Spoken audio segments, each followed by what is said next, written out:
Welcome to Om Times TV, a division of Om Times Media and Broadcasting.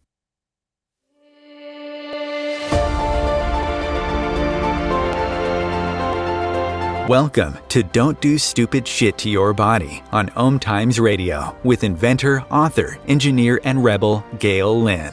Gail has over 3 decades of solving her own health mysteries and then helping thousands of others find a better quality of life through sound, light, frequency, and vibration.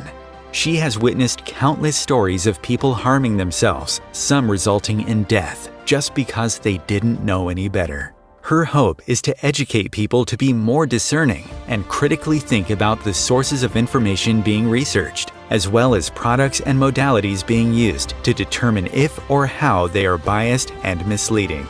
Don't Do Stupid Shit is inspiring, honest, authentic, and unapologetic. Listen now to laugh and learn from Gail Lynn and her guests as they discuss how to be more discerning with healers, energy modalities, what you put into your body, and, most importantly, to listen to your body. Here is your host, Gail Lynn. Welcome, welcome, welcome. We have a very special guest today, but I think all our guests are special, right?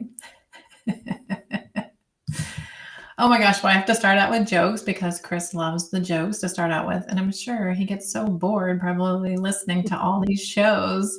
Some stuff probably he's interested in and some not. So what is an egg's favorite football team? The Chicago Bears. Chick, get it? Say it again. The Chicago Bears, like a chick. Tweet, tweet. Which gas station do eggs use? Shell. Oh, of course. Yes. So if you don't have a Shell gas station, we have Shell gas stations. And then the other one, I had to pick 3 because, you know, I love the number 3. What does a meditating egg say? Omelette. Omelette. There you go. That's brilliant. So there you go. That's how we always start out the show with a joke or 2 or something.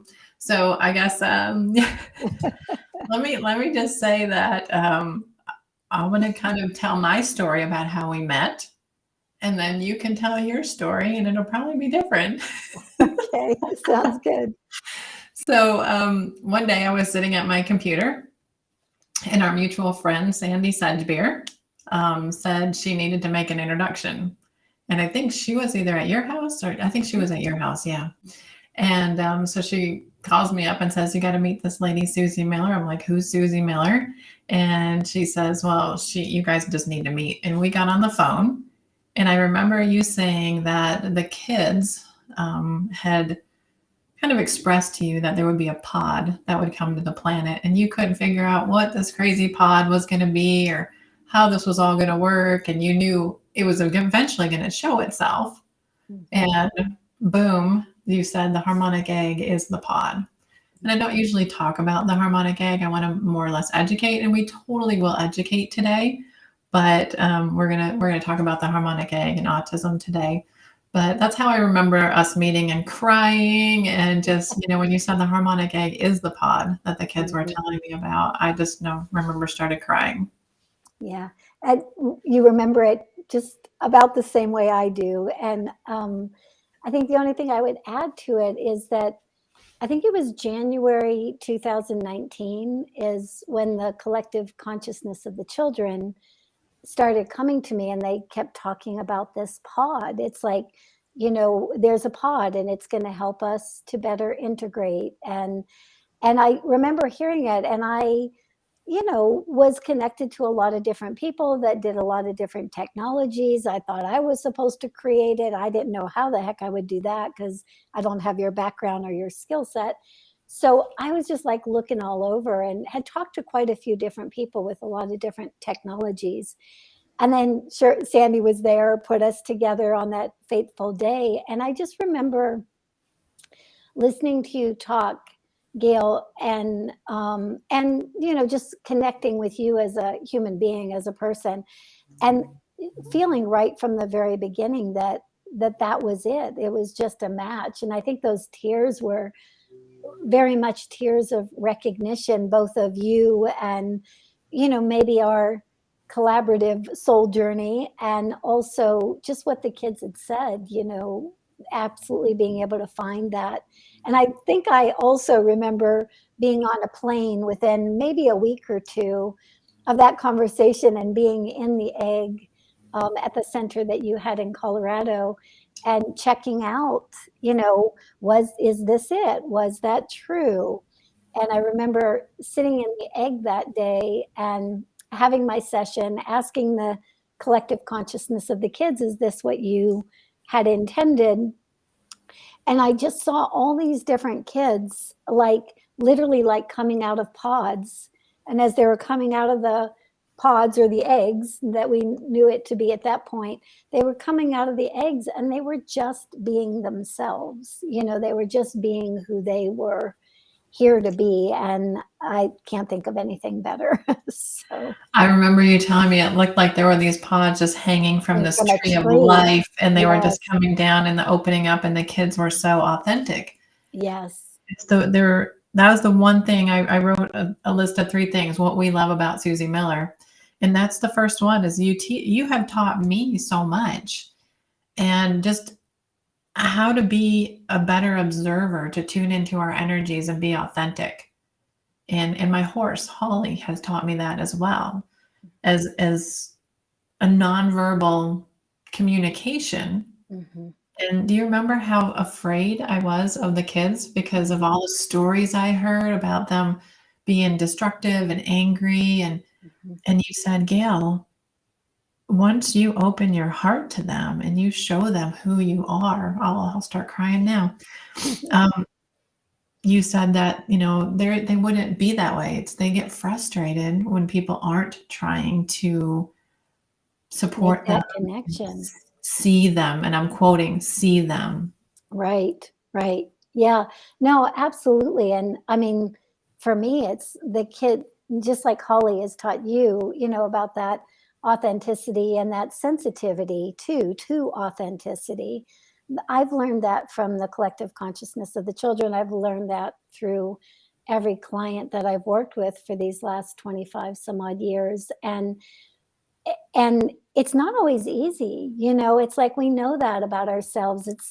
It's not always that easy to be authentic, especially when we might have all kinds of reasons to not show ourselves, to not fully show, or not allow ourselves to be as vulnerable as maybe these kids are actually requiring, because they just want to know you have an open heart.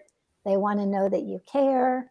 And a lot of times that alone can kind of mitigate a lot of those behaviors that, any person who's not used to hanging out with that population does get afraid of.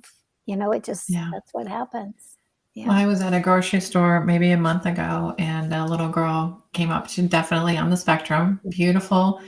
And she just walked right up to me. I like your shirt. And I had this peace shirt on. It was purple and it had daisies down the sleeve. And it was one of the Life is Good shirts. And the mom immediately, you could feel her fear. Yes. And I felt so bad for her. I just wanted to hug the mom and say, it's okay. I'm not going to treat your child poorly. I'm not going to push her away. Or judge you for your child coming over and just, Right. Yeah. And so I said, this is a Life is Good shirt. And I showed her, the little tag. And she said, oh, are we in your way? And I said, no, I'm just going to get some sweet potatoes for my horse. And we started talking. And then you could see the mom relax. Right. That, she knew that this wasn't somebody that was going to judge her or treat her child poorly. And then she wanted to fist bump me, and it was so adorable. Yeah. And it just warmed my heart. Yeah. But I'm sure that, like you said, if you're not around the population, you're not really sure how to be. Right. Well, there's defense on both sides too, because especially as somebody that they might be coming into a center, or they might be coming to talk to you, or they're interested in the egg, or those kind of things. Anybody who isn't used to hanging out with this population is going to be on defense, because the kids' behaviors can be erratic and all that. But you also have parents who also have built up a defense over time, like you were just saying about that woman in the store. They're so used to being judged, and they're judging themselves very often for their kids' disruptive behavior, or what they're perceiving as dysregulation or disruptive behavior. And I don't know, it's like, you're so good, Gail, at calming people down in the first place anyway. You've got that beautiful, authentic heart. I mean, I know you and I've had a few cries together over time, and it's just nice. It's just nice to be able to break down those barriers and say, no, we're like going to see each other human being to human being, regardless of how somebody is presenting in the world. It's we really have to get there as a humanity as well too, because we're missing so much of what people that show up differently have to offer us. We have to get to the place where we're in that authentic connection and communication. So, well, and that leads to the second thing too, about how you teach no judgment, and then no judgment in the parenting, because what you teach, people will take or they'll not take. It's, you are teaching them. And what I love is you're helping them to be better people. And the non-judgment is so important, because people think, I'm a parent, I have to be perfect. Mm-hmm. Yeah. And sometimes you can't. I'm a parent of my horse, and I can't tell you why she does some of the things she does. And I just look at her and I go, okay, Mm-hmm. so what's going on here? Mm-hmm. And I've had her act out my anger. And I know I wanted you to talk about some stories about that. Well, she was at a facility, a boarding facility, and she would just kick the wall, and people were they were hating her. Mm-hmm. They just hated her because Oh. she just kicked the wall over and over and over. And when you're so close emotionally to a pet, or, something like, what I deal with, she's a pet, and I couldn't see my own anger that she was acting out. Mm-hmm. So I called the animal communicator, and she said, Gail, you need to leave your shit at the door of your car, because when you go in there, she's feeling that. Yeah. And she's feeling that even though you're 10 miles away or 20 miles away, Mm-hmm. because everything's energy and it's connected. So share with us a couple of stories, because this is what's fascinating to me, how the kids are acting out the suppressed emotions of their loved ones. Absolutely. Yeah. And horses and energetically sensitive children are very similar in many ways. I mean, it's, and I would say that anybody that doesn't have a physical voice in the world, in the way that you and I have a voice in the world, you might say, there's always another sense that opens up. There's always another capacity that opens up if one capacity is shut down, right? So people who are blind, right, have, they can feel, they can touch, they can sense, they can hear, everything's opened up for them. So for energetically sensitive children, and especially those that have no voice, have no way of communicating, their capacity to be aware of the subtle energy realm is just off the charts. I mean, on the one hand, that can make life very challenging. And on the other hand, if we know how to use that capacity, if we know how to engage that capacity, we can really grow as individuals ourselves exponentially, because they're picking up every little subtle nuance. So just like your horse, through your animal communicator is telling you to leave your shit at the door, because I'm picking up your anger. I think just about every parent I've ever spoken to over the last 25 years, when you start to talk to them about the fact that, do you notice that your child is picking up what you're feeling in any given moment. Once you point that out, and maybe sometimes they've already figured that out themselves, absolutely resounding yes, yes, yes. When I'm off, they're off, And so but the beautiful part is, and I've had this happen. I mean, I have 4 daughters of my own. They're not diagnosed on the spectrum, and they reflect back to me, as every child does to their parent, the unintegrated aspects of themselves, right? So I always tell parents, number one, they don't reflect back your shit because they're trying to make you feel bad, or because they're trying to, punish you in some way. They're reflecting it back so that you can get a handle of what's not yet been integrated within you. So an example of that is, the child that's literally beating their head up against the wall, and I'll ask simple questions of parents like, how is this experience with your child frustrating for you? How are you beating your head up against the wall? Very often, just that conversation, just them bringing awareness and authenticity to it, shifts the dynamics of what's going on, right? It's like I was in a classroom once with a teacher. I was as a pediatric speech pathologist. This was after I kind of had my experiences with Riley, and I had gone back to speech pathology for a while. And I was in a classroom with 5 4-year-olds who were all diagnosed as severely autistic, and most of them completely nonverbal. And there were like 5 assistants in the classroom, one for each kid plus the teacher. And this one little boy, he used to go up, and every time the teacher would sit and to read or to talk to the group, he would like leap out of his chair and he would grab her, or he would pinch her, or he would hit her. And she was just devastated. I mean, he wasn't doing it to anybody else in the classroom. And I asked her afterwards, I said, can you explain to me the ways in which you might beat up on yourself?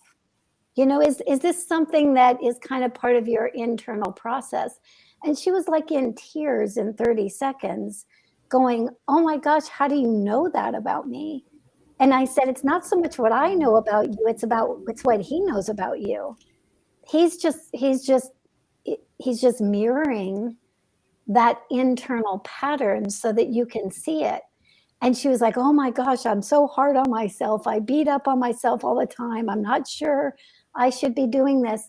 And what was amazing is the moment she had that conversation with herself and even vowed to be a little kinder to herself, this kid stopped beating her up, And so there's all kinds of different degrees of that, Gail, and a gazillion experiences of that. But if the behavior is still bothering us, then there's probably some trigger in it that we can mine for our own evolution. Yeah. Yeah, no, it's so beautiful. And I just, I get a kick out of it. Do you remember my dream? And there's someone from Australia. Hey, what's going on? The New Earth children are incredible teachers. I love it. The New Earth children. That's great. Yeah. It's sending you love in Australia over there. Do you remember the dream I had with the kids riding the horses and the bears? I remember the dream. I don't remember the details. So I'm walking through a really like desert type of area, and the 2 kids, one girl who was older and one boy who was nonverbal, were coming out through on horses, and there were bears everywhere, and I was so scared. And the little girl said, just get on the back of his horse and we'll walk you through. And you shared with me how much that they were protecting me and sharing with me and helping me. And it was just such a beautiful dream because they were just lovely. And the bears never got up. They were just very, but you see a bear, oh my God, it's a bear. But they were so supportive and so loving towards me. And that was kind of in the middle of creating the harmonic egg I really think a lot of the information about it came from them, because I can't claim to know how this works. It vibrates at such a high frequency. We have amazing testimonials. And then I try to stay in a place of humility and love, but I'm also human and I don't beat myself up. But my mirror every day is my horse. If she turns her back on me and puts her butt to me, I know that I'm not being authentic. So every day I get to do the check-in with, where am I today? Yes. Yeah. Yeah. I've had so many kids, especially when I was still working with kids physically instead of, working more with their parents, and that they literally would, one way or another, it's like they would just say, leave it at the door. It's like, I can feel this. Or I had kids type out, what's wrong at home. Literally I'm going, wow. I've had kids come in. I had one occupational therapist that I worked with a long time ago, who was, just newly pregnant, hadn't told us, hadn't told her husband, hadn't told anybody. And one of the kids just walked up and said, hey, you're going to have a baby. And her like eyes were like, how do you know that? It's like, there's an energetic field that, just like your horse, that they pick up all the time. Yeah. And again, it's like, and to your dream, Gail, I mean, they are kind of leading us, or they can lead us through this minefield of authenticity or inauthenticity, and we can really utilize that skill set to help us come deeper and deeper into who we are in truth, to the love that we actually are. Because, first and foremost, I think when you have a child diagnosed on the spectrum, one of the first things that really starts to happen is you need to, not need to, but maybe you're invited to learn to love beyond what you thought you could love. Yep. And that's not just your child.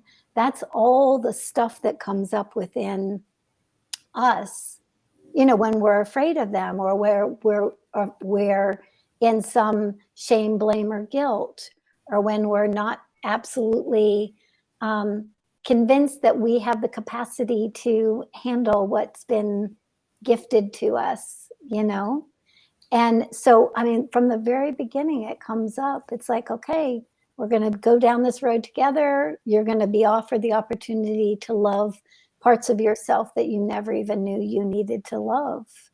And that's, to me, I see that as one of the most amazing gifts of both working with this population and working with their families. Yeah. Yeah. And I think if we could see more love, we would see less disease. I really believe that 100%. Disease lives in, fear and lack and hate and shame and guilt. And this is what I'm constantly teaching, the clients that I still see, and then center owners, to educate their clients to stay in a place of love, because, cancer feeds off the fear and the hate and the, and all the low vibe stuff. And so when we can live in a place of love, I think we're going to see less disease. And it's hard. It's hard to love somebody that cuts you off in traffic. It's hard to love somebody that, does something to you, because we don't see it the way that the kids do, that everything is an expression of a learning experience or a mirror, or, sometimes I just know that I attract things for my own lessons. Yeah, absolutely. We all do. I mean, I think that's why we're here. I mean, that's the gift of being in a space and a place that provides all of those mirrors. Again, if we try to bat those away and say, oh, that's not me, or I'm not looking at that, we miss this opportunity to really kind of return to the love that we were when we got here. Yeah. I've been talking to a lot of people in the people in the mentorship right now. We've been discussing the fact that, we come in as this pure light, this love, this innocence, that source self, so rich, and available. And you only have to see a newborn baby to just kind of know that that's it, right? That's what you're looking at. And then there's all this layering that happens because we move into because we're in the families that we're in, because we're being taught how to quote unquote survive human experience based on what somebody else has survived before us. And so we get imprinted with all this crap, and they're not meaning to do it that way. It's that they're just trying to keep us safe. So we get imprinted with all of this. And then, we forget, that's when we move into this separation. We forget that we always have been love. We always have been innocence. That purity has always existed. It just got covered up by what was not authentic to who and what we actually are. And I think we spend the rest of our lives kind of unveiling or peeling off those conditions so we can go back to loving unconditionally. And I truly believe that that's available here on planet Earth, no matter how many people say it may not be. Yeah. I had a doctor one time and I thought he was the biggest ass ever. And one day I just said to him, I just said to him one day, I was like, I don't understand why I could put a picture of my horse in the harmonic egg and then all of a sudden the little cyst on her chest is gone in a day. Mm-hmm. Or I put a little kid into the harmonic egg in 16 minutes. They're like, okay, ring the doorbell. I'm done. And then, then the spine straightens out or the ear infection goes away. And I said, how is this possible? The kids and the animals heal so fast. And he said, if we only knew love, we could heal so fast. And I had to look at the phone. I'm like, am I talking to the same doctor? Because that was just such a profound thing that really stuck with me. If we only knew love, we could heal so fast. Yeah. So we're going to go to a commercial break and then let's continue talking about this because it spills over into plants and our food and our water and Emoto's work with love and hate on a glass and how, so we'll pick that back up. Sounds great. Om Times TV. Imagine becoming a super influencer. Reinvent yourself, invest in your brand, and then manifest your success with a robust spheric approach. Om Times Media and Broadcasting offers a unique and multifaceted way to become the spiritual and conscious influencer you deserve to be by putting your message across our powerful platform with its proven record of integrity and excellence. Through our produced shows, Om Times offers the opportunity to become a social media TV personality, a radio show host, an Om Times magazine columnist, and a syndicated podcaster, all in one shot. By live streaming your show on Om Times TV and broadcasting it across the extensive Om Times radio and TV networks, you become more than a host. You become an ambassador and a force for positive change. Om Times. Open yourself to the possibilities.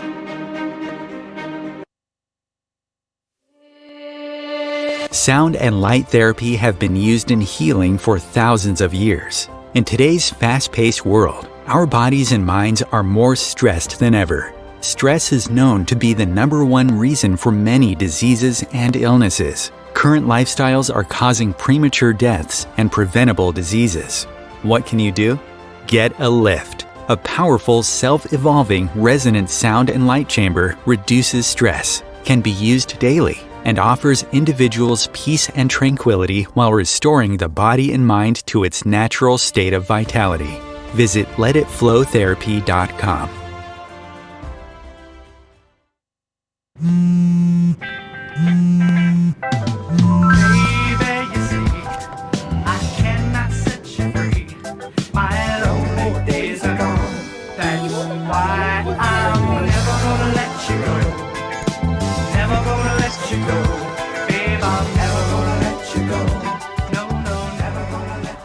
Here you go. Thank you. Thank you. Never gonna let you go. Never gonna let you. And we're back. I just like saying that because I'm goofy. So we were talking about love, and that's what I love about the 60s music and even the 70s music. And then you get into the 80s music and you start getting in more of the hate and then the rap music and, slash somebody's tires and kill your mother. And I mean, I just love the More and more music that was, separation. yeah, so full of love. And so I have this satellite radio and Sirius radio, and I always listen to the 60s music, the 70s music, and the Beatles and Love Is All There Is. And I just, it just resonates more with me. And maybe I had a past life before I was born in 70. Maybe I was, I don't know. It feels like I can sing every song. I know all the lyrics. I don't know, but a lot of my childhood was around, listening to this music as well. Mhm. But I go outside. We had a bad hailstorm last night, and I was outside this morning and I'm talking to all my trees. I got 16 trees now, and they're all pretty new, just planted a year ago. So I had to see how they survived. And I mean, everything is energy. And a Yeah. lot of my neighbors, because I live it's a high desert, so it's all sand. So a lot of things don't live here. But I actually put all the trees into a harmonic egg session when I got them. It was a lot of money to plant all these trees, and I didn't want to lose them because I'm also Right. frugal. Yeah. But I love the trees. I would hate to see something die. I hate to see anything die. And so I was out there and looking at see what kind of damage, and I said, "Oh, you did pretty well." And then the Austrian pines with their pine needles, they did really well. Mhm. But the poor lilies are coming up, and the leaves are just trashed. And the autumn blaze maples, their leaves don't look so good. But I'm like, "Oh, you did okay. You did okay. Oh, this was tough for you." And I'm talking to them, but we have this energy field. And Mhm. so I think the harmonic egg sessions, the love, all my trees survived, and 50% of my neighbors have lost 50% of their trees. Right. And I just, 80% of neighbors, yeah, I yeah, love that they were in the egg. I mean, even from the standpoint of it being an egg, like that cosmic womb space, yeah, kind of thing. It's like, I just love that, yeah, plants, animals, everybody just gets to be in that space and you get to see the benefit of being in that space. Yeah. yeah, yeah. Yeah, So, that's I so mean, I just feel like the pets that we put in, there's so much energy that needs to be healed. And so we're now doing sessions on people's land and clearing their houses, just like shamans sometimes when shamans do work on you, they clear you and they clear the land because sometimes right. you're picking something up from the land. And we Yeah. know about ley lines and geopathic stress, and you'll see a line of trees in a diagonal, all dead, and you Mhm. wonder, what is that line? It's a Right. diagonal line. What is going on with that? Right. And so I try to clear that, and have some neighbors who are very angry and very sad. And I don't have Mhm. the Yeah. permission to put them in the egg, but I Mhm. got permission from the land to put their land in the egg. And I actually have seen them being softer and gentler and kinder. Um, yeah, it's just the energy Yeah. of that. I just worked with a woman last week, a friend of mine and I worked with her, and same thing, she was having all kinds of challenges, both with her land and with her home. There was a woman that had died in her home that, again, very angry, and she has, a highly energetically sensitive son. And of course, he can pick up that energy much easier than most of us can, and not only pick it up, but kind of trying to bat it away and trying to reorganize it. And over time, it just gets to be a lot, for these kids that are picking up that kind of information as well. But again, you clear the house, you clear the energy, or you might say the entity of someone who has passed, and that's it. It's like, and then all of a sudden the child literally shows you, it's like, okay, I don't have to deal with that anymore. Yeah. So this whole thing about, yeah, everything literally is energy, and it makes no difference whatsoever what it actually is. It is first and foremost energy. It's just that these kids are so damn good at picking that up.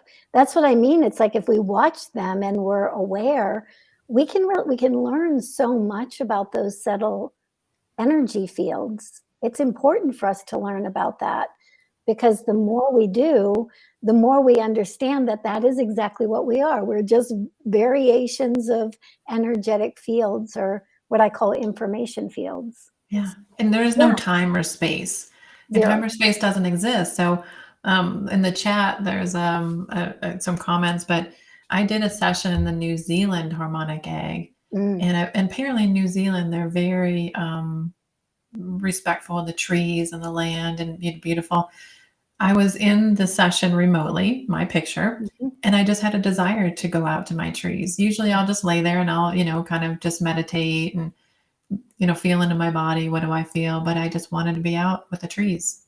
And so I've done, I think you've done a remote session with the Peru one. Yeah. Yeah. It was and awesome. it was so powerful. And she called in Pachamama and, oh gosh, Mother Gaia, and just so powerful, because how many thousands of miles away is that? And you can still feel the energy. And as more eggs are nesting, we're feeling that they're more and more powerful. So before interconnectedness, they're connected, right? Everything's connected. Yeah, totally. And so how is it, I want to get to this point. How is it so important for the parents to do the healing along with the children? 110%. It's so, what I've noticed is that kids will make all kinds of different gains with other, technologies like the harmonic egg or anything else that diet, all these different things. They'll make a certain amount of gain, and then they'll typically hit a plateau of some sort.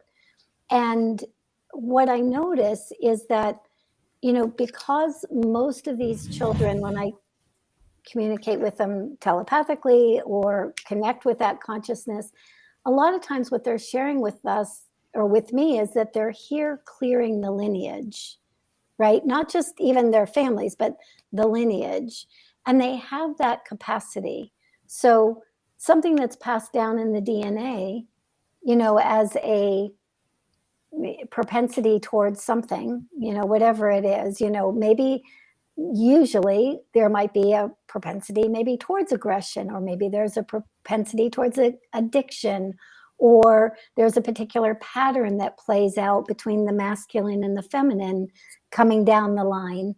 And these kids in many ways, they'll say, yeah, sorry, nope, we're not coming fully into the body. We're not coming fully in until some of this gets cleared up. Yep.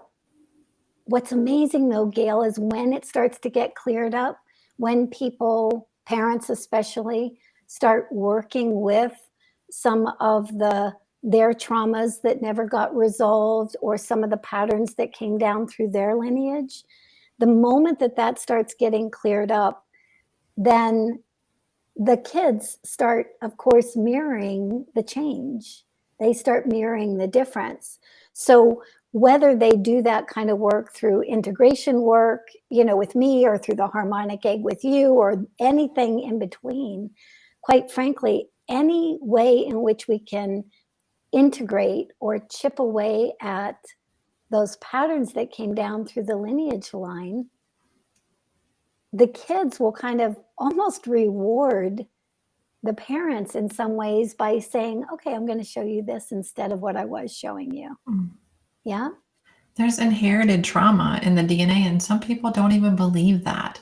It's 100% the case. Yeah. And I think that we all miss the degree to which that inherited DNA is playing out time and time and time again. It's like it's creating the patterns that we establish for our lives.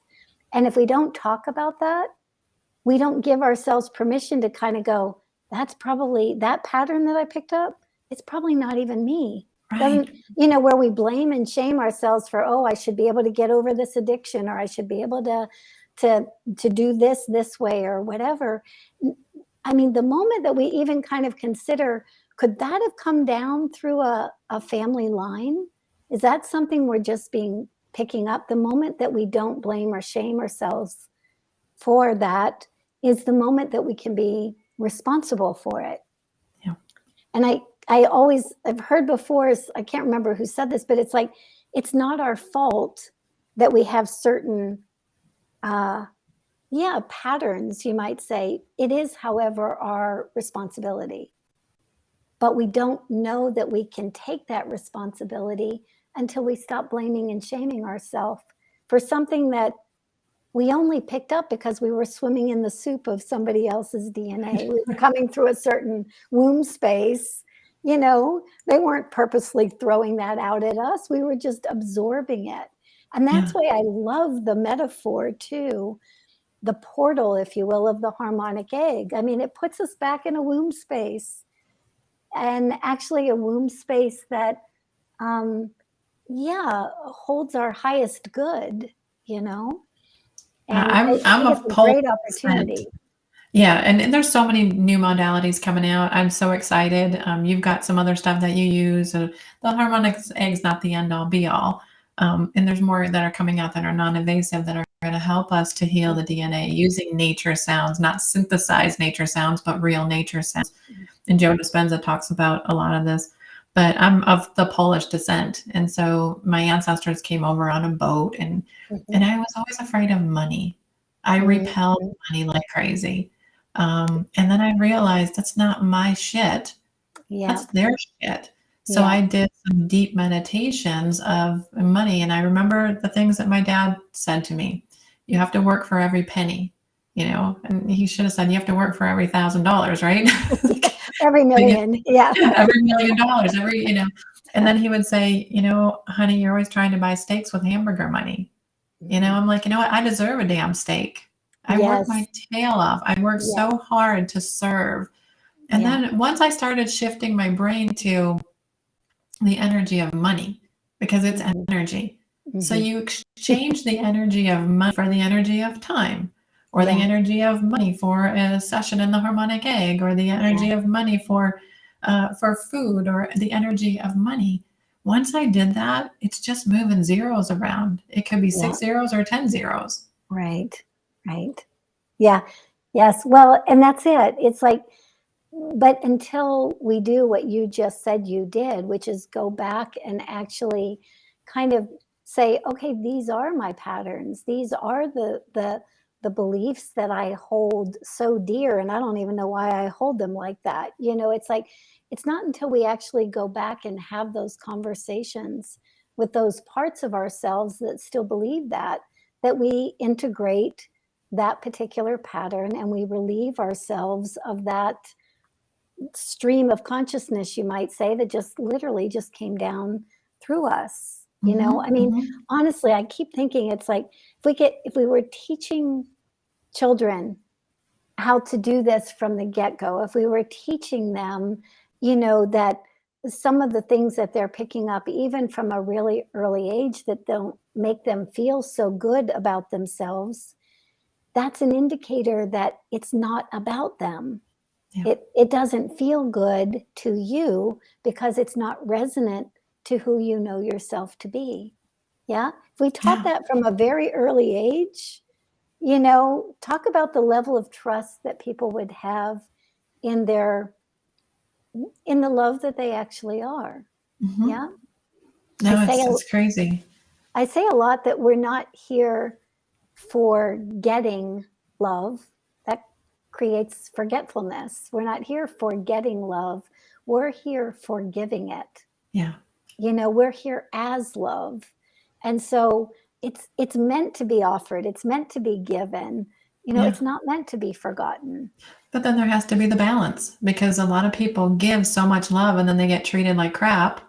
And so they keep giving, and you watch this codependency in these relationships that are so dysfunctional, and you want to just hug this person and say, you're worth more than that.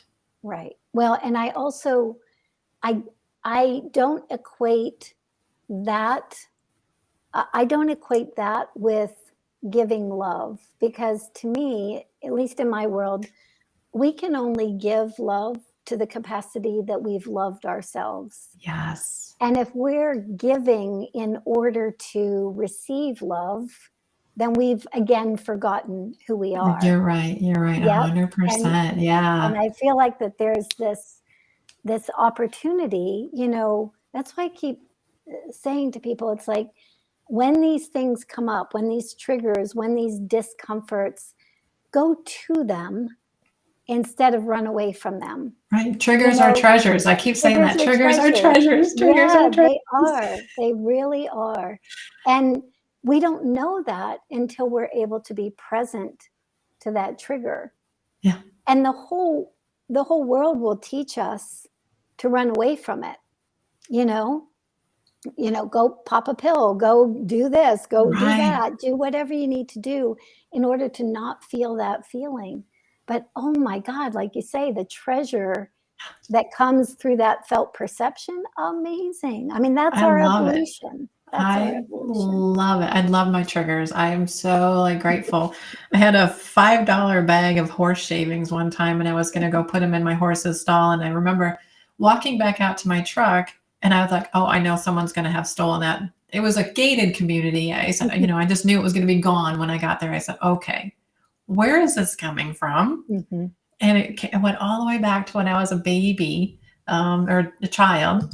And my brother would steal things out of my room, and then I would go steal them back. But he was a better hider than me. So most of the time he ended up with it. But that came up at like 45 years old. And I'm like, oh my gosh, someone's going to have stolen that from me. Yes. And I went back and I where that energy was coming from. And it was 35 years before, so I love it. And we just need to learn to love ourselves more. Yeah. This is going by so fast, but I want to go back to the diet. I want to go back to the diet stuff. Okay. No matter how much healing you do, I want you to talk to us a little bit about the diet, because I have a couple neighbors with kids on the spectrum, and we had a neighborhood party, and I think the girl had 10 cupcakes.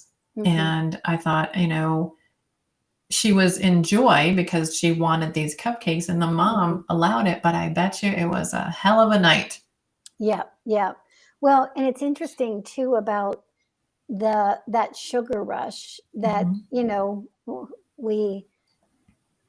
that the kids really, on the one hand, will go for over and over again. In many ways, that buzz that is that sugar rush feels very similar to the buzz they have by not being fully in the body. Like when you're anchored in the body, you don't have that zzz, like you're just almost like that chaotic kind of energy that can be there. So I see very easily why the kids gravitate towards that and why they think, ooh, that feels like what I feel like. So we're going to more and more and more and more and more. The problem is that if no one kind of creates a limit around that, or if no one kind of actually teaches them to feel safe in their bodies, when we're buzzing like that, we don't feel safe in our bodies. I know the more sensitive, and you and I've talked about this, the more sensitive we become, the less things like sugar or alcohol, big sugar too, the less sugar is something that we can tolerate, right? Because we feel better in our bodies. We've worked hard to ground into our bodies. We worked hard to get here. And so anything at some point, anything that makes you feel like you're up and out doesn't feel so good anymore, right? So for the kids to be introduced to foods and to supports that actually, generally speaking, this isn't always the case, but generally speaking, foods that really make them feel more anchored, more present, more nurtured. Yep. Foods that are actually nurturing the body instead of giving them that buzz that sends them up and out. Yeah. Again, I see this a lot where, somebody might want their child to be more present, but as long as that up and out energy is being perpetuated, there's no invitation for them to come down and be present. And also, a lot of times, if we look at we have a conversation about that, a lot of times we're going to find that maybe that might be a way in which, a parent or a professional or somebody else has gotten through their life. It's like, I need a little sweetness to life, so I'm going to go in that direction, and it becomes somewhat of an addiction in one way or another. But again, just having these conversations, having compassion for these patterns is a really great way to invite parents to another way of being around themselves, loving themselves in that way, and thus inviting the kids to that as well. I just keep saying to parents, like, we just want to create an invitation to be here, to literally be here and really enjoy being here. And you think about how most people go around living their lives. I mean, most people don't want to be here, so what kind of invitation is that to someone who's up and out of their body? So how do we get to, enjoy food, enjoy our lives, enjoy the physical world, enjoy being in a body? I mean, that's been a lifelong experience for me, I know. It's like, so, but once we get there, we create that invitation. Yeah. Oh, I love the chat. There's so many good things I can't even cover because we're running out of time, but I'm so glad you're loving this. Yeah, because I used to be addicted to sugar. And a lot of the shamans that I know, they say, oh, I got to have a cigarette. I got to have a pot. I got to have chocolate. I got to have something to bring myself down. And they get buzzing so high. And so it's been really interesting because I can't handle a lot of sugar anymore, refined sugar. And it's really clear to me. And I see people drinking the Starbucks coffee and I'm like, oh, that's 60 sugar grams. That would kill me. Or a Blizzard, there's 120 sugar grams. I mean, for me, I buy those little siete grain-free cookies, a Mexican wedding cookie or Mexican shortbread cookies. And I have one. And my boyfriend's like, how could you just eat one? I'm like, that's all I need. Sometimes I'll have a little piece of dark chocolate, but it's been really interesting to watch. I do see and think that there is a difference too, because there's something about the embodiment as we embody. I've seen this, like with shamans or like with saints and sages. And, it's like you see them. I watched an old mentor of mine. She was as profound as anybody I've ever met, really. And you'd go and see her. She'd be smoking a cigarette, or she'd, and didn't impact her capacity in the least. Right. And I remember a long time ago watching a little kid. His mom called because all he was eating was potato chips, and she was freaked out. Just, oh my gosh. And my spiel would be the same one that we're having right now. It's like good diet, good health, good, whatever. And I went to say that, and he said, wait a minute. He goes, watch what I'm doing. And I said, okay. So I stopped, and this kid would put the energy that he put that in his hand. By the time it got to his mouth, it was what his body needed. And I was going, okay, I can't even really understand what I just saw. But he said, most people are what they eat. He said, but at a certain level of awareness or consciousness, you make what you eat what you need it to be for your body. Right. And if you do anything in joy, right? And you do it in joy, people are like, I'm eating this ice cream and I feel so guilty and I'm going to get fat. Well, then it's bad for you. If you eat the ice cream and say, I love this, it's nourishing me, it's, whatever it's doing, it's so great. And just like, I wanted to talk about Emoto's work, when he puts the water bottle, one says love and one says hate, and then he waters the plant with the hate and the plant dies. What we put into our bodies, what we feed our bodies, the words that we use, the food that we eat, everything is feeding that energy of the body. And we're out of time. Tell people more about how they can find you. I love you so much. That. How can people find you? I know we're doing the scholarship thing with your company, and because the Harmonic Egg created a ministry to give back. So you're my number one give back. I love it. So tell people how to reach you. Yes. So SuzyMiller.com, and I'm SUZY Miller.com. And like Gail was saying, she made a generous donation this year we have a mentorship program with 15 families. We're taking them through a 6-month process. And yeah, and so some of those families got the benefit of having a little bit reduced tuition because of the Harmonic Egg and Gail's contribution. So yeah, there's a lot of fun things going on there. So check it out and see. We'd love to see. So do you do one-on-ones anymore, or are they just mostly group sessions? And you have the programs, right?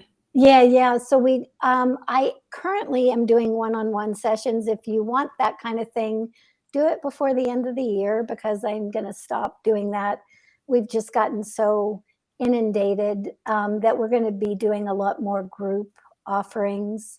We do not have enough of Suzy to go around. You gotta. It's like, it's amazing and it's fun, and I'm really grateful for all of it. And at the same time, I think, we have to reevaluate all the time, like how we are being of service the best. We only have so many Gails and Suzys to go around, or time in our days. So we just want to, So yeah, we do have something called the New World Portal community on our website, which truly is, it's a pretty flippin' amazing community. It's people who are really working with their You're doing great work. I love you so much. And Thank you. You too. I'll talk to you soon. Sounds good. Lots of love.